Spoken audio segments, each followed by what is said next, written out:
She had $40, a bruised rib, and no future. When 19-year-old Elena bought a rusted-out Harley-Davidson from a junkyard to escape her abusive stepfather, she thought she was just buying a piece of trash. The next morning, 97 Hells Angels surrounded her. They weren't there to steal it. They were there to collect a debt. The rain in Oak Haven, Nevada didn't wash things clean. It just turned the dust into a suffocating mud. For 19-year-old Elena Jenkins, the mud was preferable to the house she was leaving behind. It was 2:15 a.m. on a Tuesday. Elena's right eye was swollen shut, a vibrant canvas of purple and black, courtesy of her stepfather, Rick Dawson. Rick was a man who communicated entirely through the bottom of a bourbon bottle and the back of his heavy, calloused hand. Ever since Elena's mother passed away 3 years prior, Rick had turned a crumbling suburban house into a prison, treating Elena not as a daughter but as a live-in maid and a punching bag for his gambling frustrations. Tonight had been the breaking point. He had promised to sell her mother's wedding ring to cover a poker debt. When Elena tried to stop him, he threw her against the kitchen counter, cracking her rib. As Rick passed out in his recliner, the television casting a sickly blue glow over his face, Elena made her move. She packed a single canvas backpack, 2 pairs of jeans, a few shirts, a flashlight, and an old coffee tin containing her entire life savings, $65.12. She slipped out the window, the cold rain instantly soaking through her thin flannel jacket. She didn't have a car, she didn't have a phone, but she knew she had to get out of Oak Haven before sunrise, or Rick would wake up and finish what he started. Elena walked 3 miles to the edge of town, her boots sinking into the wet gravel shoulder of Highway 9. Her destination was Gabriel Stone's Salvage and Scrap. Gabriel was a grumpy, reclusive Korean War veteran missing 2 fingers on his left hand. He didn't ask questions, and he didn't care about town gossip. When she banged on the corrugated tin door of his shop, the old man emerged holding a double-barreled shotgun and a scowl. "We're closed, kid," Gabriel barked, lowering the weapon slightly when he saw us standing in the downpour, shivering and battered. "I need a ride, Gabriel," Elena pleaded, her voice trembling. "I don't care what it is. A lawnmower with a seat attached, a rusted-out dirt bike. Anything that runs. I have to leave." Gabriel's eyes drifted to her bruised face. A silent understanding passed between them. He had known her mother. He knew what Rick was. "I ain't got much the gruns," Gabriel grumbled, gesturing for her to step out of the rain and into the cavernous, oil-smelling garage. Mostly stripped chassis and dead alternators. Got a '98 Civic, but the transmission is shot. Won't make it 2 miles. "Please," Elena whispered, tears mixing with the rainwater on her cheeks. "Look around. Anything." Gabriel scratched his gray, stubbled chin. He walked to the far back corner of the garage, past a mountain of bald tires, and stopped in front of a heavy canvas tarp. He grabbed the corner and pulled it back, kicking up a cloud of decades-old dust. Beneath it sat a motorcycle. It was a 1974 Harley-Davidson Ironhead Sportster, or at least the ghost of one. The chrome was heavily pitted with rust, the leather seat was cracked and spilling its yellow foam innards, and the gas tank, painted a faded matte black, was dented on the left side. It looked like it had been dragged out of the swamp. "Been sitting here for 12 years, Gabriel muttered, kicking the front tire. Guy dropped it off for scrap back in 14. Never had the heart to crush it. Engine's temperamental, leaks oil like a stuck pig, and the brakes are a suggestion at best. But I got her to turn over a few months back." "How much?" Elena asked, her heart hammering against her bruised rib. Gabriel looked at the girl, then at the bike. "Normally, I'd sell it for parts for 300, but I know you ain't got that." Elena pulled the crumpled bills from her pocket. "I have $65, but I need gas money. I can give you 40. $40 for a Harley-Davidson." It was a laughable, absurd proposition. Any other day, any other person, Gabriel would have chased them off his lot with the shotgun, but he looked at Elena's black eye and he heard the desperation rattling in her lungs. $40, Gabriel said, his voice softer now. And you promise me you never come back to Oakhaven. I promise, she said without hesitation. Gabriel took the 2 crumpled $20 bills. He spent the next hour showing her the absolute basics. He topped off the oil, patched a dry rotted fuel line with electrical tape, and poured a gallon of premium gas into the tank. He showed her how to kickstart the stubborn iron head, warning her about the heavy clutch and the phantom neutral. It's a suicide machine if you don't respect it, Gabriel warned as he rolled it out into the dying rain. The storm was breaking, giving way to the dark, pre-dawn chill. She vibrates so hard your teeth will rattle, but if she decides she likes you, she'll get you across the state line. Elena climbed onto the cracked leather seat. The metal was freezing. She turned the key, pulled the choke, and kicked the starter. Nothing. She tried again, putting all her meager weight into it. The engine coughed. On the 4th try, the iron head roared to life with a deafening, thunderous crack, crack, crack that shook the entire frame. The exhaust spat a thick cloud of blue smoke into the air. "Go!" Gabriel yelled over the roar of the engine. "Keep to the back roads, and keep the RPMs up or she'll stall." Elena didn't look back. She dumped the clutch, almost stalling the heavy beast, and wobbled out of the junkyard. As she hit the open asphalt of Route 9, the cold wind whipping through her wet hair, a profound sense of terrifying freedom washed over her. The motorcycle was loud, uncomfortable, and reeked of gasoline. But for the first time in 3 years, Elena felt like she was moving forward. Little did she know, the rusted piece of metal between her knees carried a history far heavier than the iron it was forged from. By 10 a.m. the next day, the adrenaline had completely worn off, replaced by bone-deep exhaustion and a creeping panic. Elena had made it 80 miles into the sun-scorched Mojave Desert. The landscape had transformed from wet pine trees to an endless, shimmering expanse of cracked dirt, Joshua trees, and heat waves. The Nevada sun beat down mercilessly, baking the black leather seat and radiating off the asphalt. The ironhead had been complaining for the last 20 miles. The engine was running dangerously hot, knocking loudly with every gear shift. The oil Gabriel had poured in was currently painting the side of the engine block in a dark, greasy slick. Elena's hands were blistered from gripping the heavy clutch, and her bruised ribs screamed with every pothole she hit. She saw the salvation of a faded, neon sign shimmering in the distance. Miller's Outpost, Eights and Gas. It was a dilapidated diner and gas station sitting entirely alone on a straight stretch of 2-lane highway. There were no other cars in the gravel parking lot, just a stray dog sleeping under the ice machine. Elena pulled the clutch in to coast toward the gas pumps. As she did, the Harley gave one final, violent shudder, let out a metallic clank that sounded like a hammer hitting an anvil, and died completely. The rear tire locked up for a terrifying second, skidding on the gravel before she managed to wrestle the heavy bike to a stop next to pump number 2.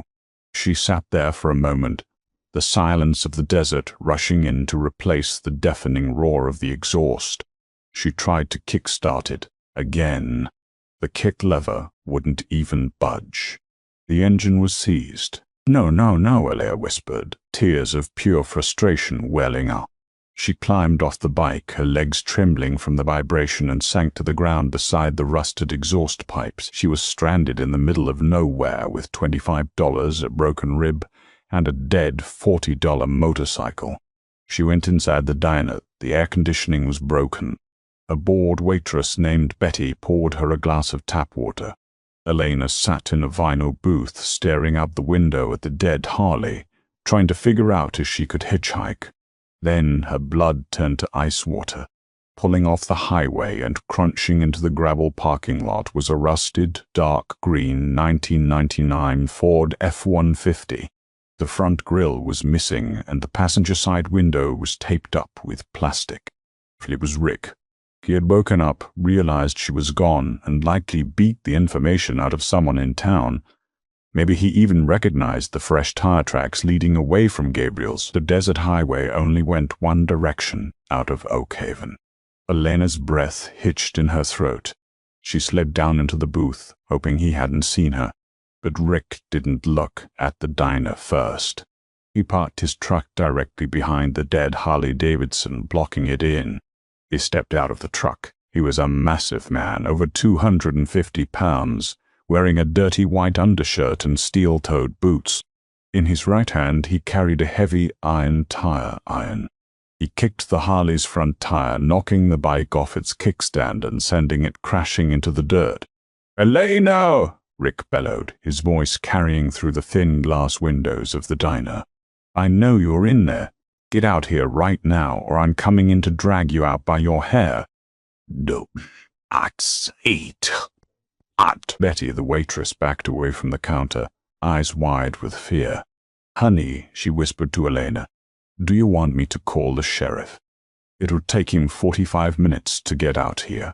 "There's no time," Elena said, her voice shaking. If she stayed inside, he would corner her. If she went outside, she was in the open. She stood up, her legs feeling like lead, and pushed the diner door open. The desert heat hit her instantly. "There you are, you little thief," Rick sneered, tapping the tire iron against his palm. "You thought you could just take my money and run. I had to tear my whole house apart looking for that coffee tin." "It was my money, Rick," Elena yelled back, trying to keep the distance between them. "I earned it. Leave me alone." And a boat. "You live under my roof, you eat my food, your money is my money." He took a step forward, his eyes dark with violence. "Now get in the truck, we're going home, and you're going to learn a lesson about respect. I'm not going anywhere with you." Elena screamed, backing up against the wooden siding of the diner. Rick lunged. He was surprisingly fast for his size. He grabbed her by her thin flannel jacket, hoisting her almost off her feet, slamming her back against the wall. The impact jarred her broken rib, and a blinding flash of white pain exploded in her chest. She gasped, unable to breathe. He raised the tire iron. "I'm going to break your legs, and then I'm going to throw you in the bed of the truck," Rick hissed, his breath reeking of stale liquor and chewing tobacco. Elena squeezed her eyes shut, bracing for the impact. But the blow never came. Instead, a sound began to build. It started low, a vibration that Elena could feel through the wooden planks of the diner at her back. It felt like a minor earthquake. The pebbles in the gravel parking lot began to visibly tremble. The stray dog under the ice machine bolted into the desert. The sound grew louder, a deep, guttural, unified roar that swallowed the silence of the Mojave. It was the sound of thunder tearing across the asphalt. Rick paused, his grip loosening on Elena's jacket as he turned to look down the highway. Coming over the crest of the desert road was a wall of black leather and chrome. It wasn't just a few motorcycles. It was an army, row after row of massive, heavily modified V-twin cruisers riding in tight, disciplined formation. The sun glinted off the chrome ape-hanger handlebars and custom exhaust. At the front of the pack rode a man built like a redwood tree. As the formation closed in on Miller's outpost, they didn't just roar past. The lead rider raised a single leather-gloved fist into the air.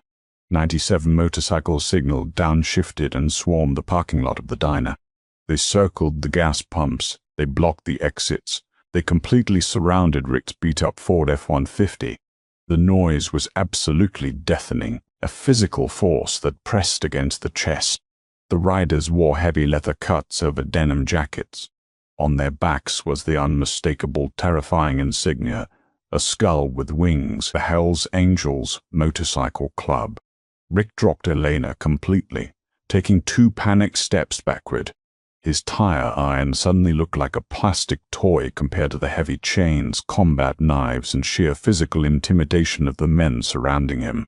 The engines cut off in a wave, leaving a heavy, ringing silence in the desert air, punctuated only by the tick-tick of cooling metal. The lead rider, the giant of a man, kicked his stand down and stepped off his custom road ride. His name patch read Dave Trestonent. Big Dave Sullivan had a beard that reached his chest, arms covered in prison ink, and eyes that looked like they had seen the end of the world and laughed at it. He didn't look at Rick. He didn't look at Elena. Big Dave walked slowly, deliberately toward the rusted, oil-leaking 1974 iron head that Rick had kicked over into the dirt. The other 96 members dismounted, standing in absolute silence, forming a human barricade around the perimeter. The tension in the air was so thick you could choke on it. Dave knelt in the dirt beside the fallen Harley. He reached out with a massive, calloused hand and gently brushed away the dirt and grime from the left side of the gas tank, the side with a heavy dent. He traced his thumb over a series of scratched, barely visible engravings etched into the metal just below the fuel cap. DS, S thanks Sal, and J, S, Ride Free 1978. Big Dave stood up slowly. His eyes shifted from the motorcycle to Rick Dawson. The president of the Nevada Charter didn't raise his voice. He didn't have to. "Who?" Big Dave rumbled, a voice like rocks grinding together. "Kicked over my brother's bike." The heavy silence that followed Big Dave Sullivan's question was thicker than the Nevada heat. 97 pairs of eyes hardened by miles of asphalt and a lifestyle built on fierce loyalty bored into Rick Dawson. Rick's bluster evaporated instantly. The tire iron slipped from his trembling, sweaty grip and hit the gravel with a pathetic clink. He took another step back, raising his hands defensively, his massive frame suddenly looking remarkably small. I didn't know whose it was," Rick stammered, his voice cracking. He pointed a shaking finger at Elena, who was still pinned against the diner's weathered siding. "The girl stole my money. She bought that piece of junk to run away. I was just trying to get my money back." Big Dave didn't look at Elena. He didn't even look at Rick's pointing finger. He took a slow, deliberate step toward Rick. Dave stood 6'4", a mountain of leather and muscle, and when he moved, the crowd of bikers shifted subtly with him, tightening the perimeter. "You called it a piece of junk," Dave rumbled, his voice low, dangerously calm. "You kicked it into the dirt." A biker, to Dave's left, a heavily tattooed man with a sergeant-at-arms patch that read Hacksaw, stepped forward. "Want me to take his tongue, boss?" Hacksaw asked casually, pulling a heavy, custom-machined hunting knife from a sheath on his belt. "No," Dave said, raising a hand. He kept his eyes locked on Rick. He's going to listen, and then he's going to understand exactly what he just disrespected. Dave gestured to the fallen 1974 Ironhead. "That bike belonged to Jimmy Sullivan, my little brother. In 1982, Jimmy was run off the road by a drunk driver in a pickup truck just outside of Reno. He didn't make it.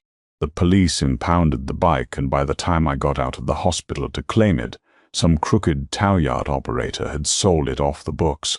I spent 34 years looking for that iron head, 34 years tracking VIN numbers, kicking down chop shop doors and shaking down scrap dealers from here to the Mexican border." Dave took another step, backing Rick up against the grill of his own battered Ford F-150. "That dent in the tank," Dave continued, his voice tightening with decades of unresolved grief. "Jimmy put that there when he dropped it in the Grand Canyon parking lot in '79. We laughed about it for a week. That engraving, I carved it myself with a pocket knife the day he got his full patch." Rick was sweating profusely now. The color had completely drained from his face. "Man, I swear to God I didn't know," Rick pleaded, tears of pure terror welling in his eyes. "I'm sorry. I'm so sorry. Take the bike. It's yours." "It was always mine," Dave corrected him, "but you laid hands on it. And worse, you laid hands on the girl who found it." Dave finally turned his head to look at Elena. She was shivering despite the 100-degree heat, her right eye swollen shut, her chest rising and falling in shallow, painful gasps. Dave's hard eyes softened for a fraction of a second as he took in her battered state. He knew abuse when he saw it. He'd do that to you? Dave asked her. Elena, finding a reservoir of courage she didn't know she possessed, looked the Hells Angels president in the eye and nodded. Yes, he broke my rib last night. A collective dark murmur rippled through the 97 men. There was a strict unspoken code among the riders. You didn't touch women, and you didn't touch kids. Dave turned back to Rick. You're a brave man, beating up a teenage girl. Let's see how brave you are right now. Dave gave a subtle nod. Hacksaw, along with 3 other massive bikers, descended on Rick's Ford F-150. They didn't touch Rick, they didn't need to. In less than 60 seconds, they orchestrated a symphony of mechanical destruction. Hacksaw used his knife to slash all 4 tires, the air hissing out violently into the desert dust.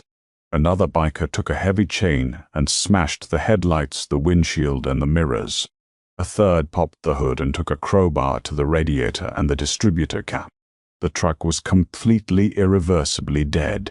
Rick fell to his knees in the gravel, sobbing openly, a broken shell of the tyrant he'd been in Oakhaven. Dave stepped over to Rick and leaned down so only the 2 of them could hear the final verdict. You are going to walk back to wherever you came from, Dave whispered, his voice like grinding glass.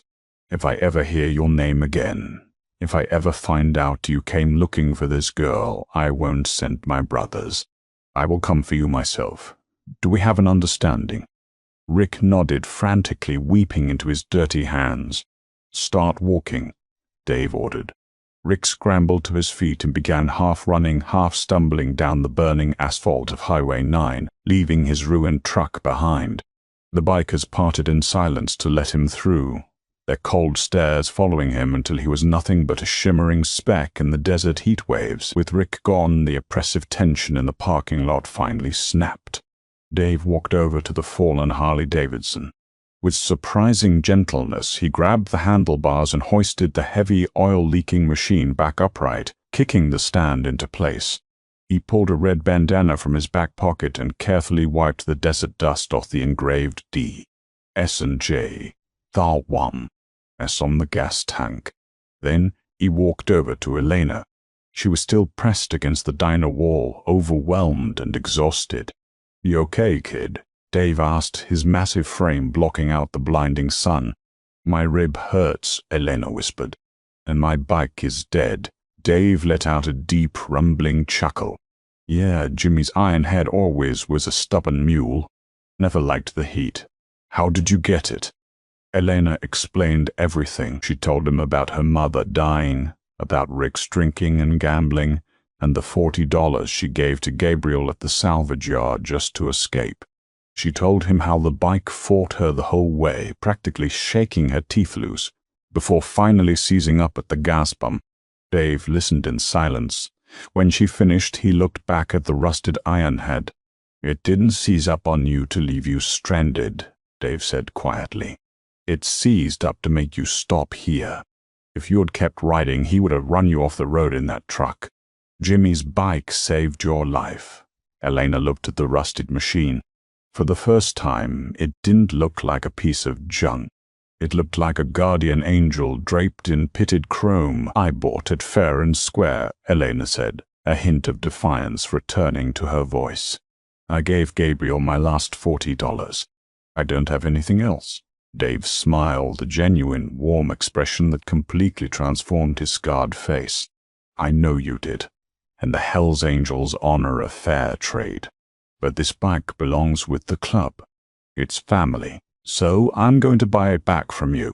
Dave unzipped his heavy leather cut and pulled out a thick, folded stack of $100 bills. He peeled off several and handed them to her. Elena stared at the money. It was more cash than she had ever seen in her life. But wait, Dave said, raising his hand. He turned to the crowd of bikers.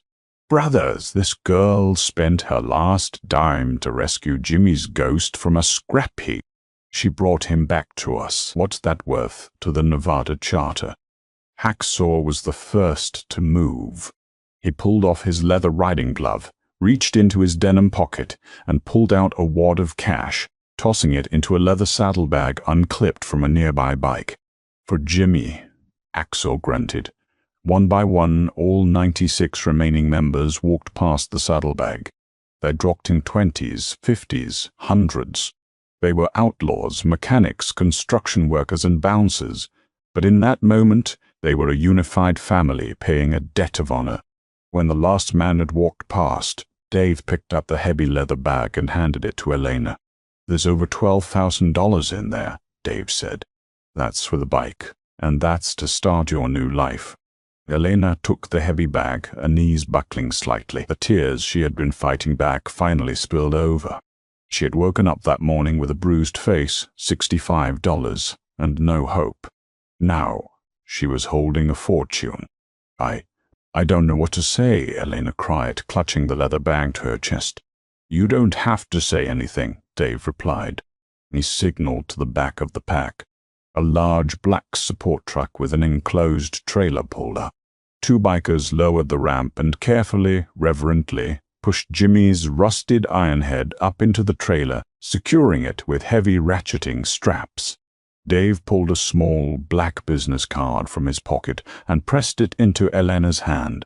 There was no logo on it, just a single phone number. "You take that money, and you get on a bus to San Diego," Dave instructed. "You get an apartment by the beach. You go to school. You live a good life. If anyone ever gives you trouble, if Rick ever manages to crawl out of this desert and find you, you call that number. Tell them Big Dave sent you. You'll have 100 of my brothers at your door before the sun goes down." "Thank you," Elena sobbed, throwing her arms around the giant biker. Dave hesitated for a moment, then awkwardly patted her on the back with his massive gloved hand. "Ride safe, kid," Dave said. He turned and walked back to his custom road glide. He threw his leg over the saddle and fired up the massive B-twin engine. The sound was a deafening battle cry. 96 other engines roared to life in unison, shaking the desert dust from the roof of Miller's outpost. Elena stood by the gas pumps, clutching the saddlebag of cash, as the formation pulled out onto Highway 9. They rode in perfect, thundering unity, a tidal wave of chrome and black leather disappearing into the shimmering Mojave horizon. She was bruised, she was exhausted, and she was miles from anywhere. But as she watched the last motorcycle vanish over the hill, Elena Jenkins took a deep, painless breath. For the first time in her life, she was truly free. If Elena's incredible journey of survival and her unexpected rescue by the biker Brotherhood moved you, please hit that like button. This story proves that guardians can come in the most unexpected forms. Don't forget to share this video with someone who loves a jaw-dropping twist. And hit subscribe for more unbelievable real-life tales of redemption and courage every single week. Keep riding free.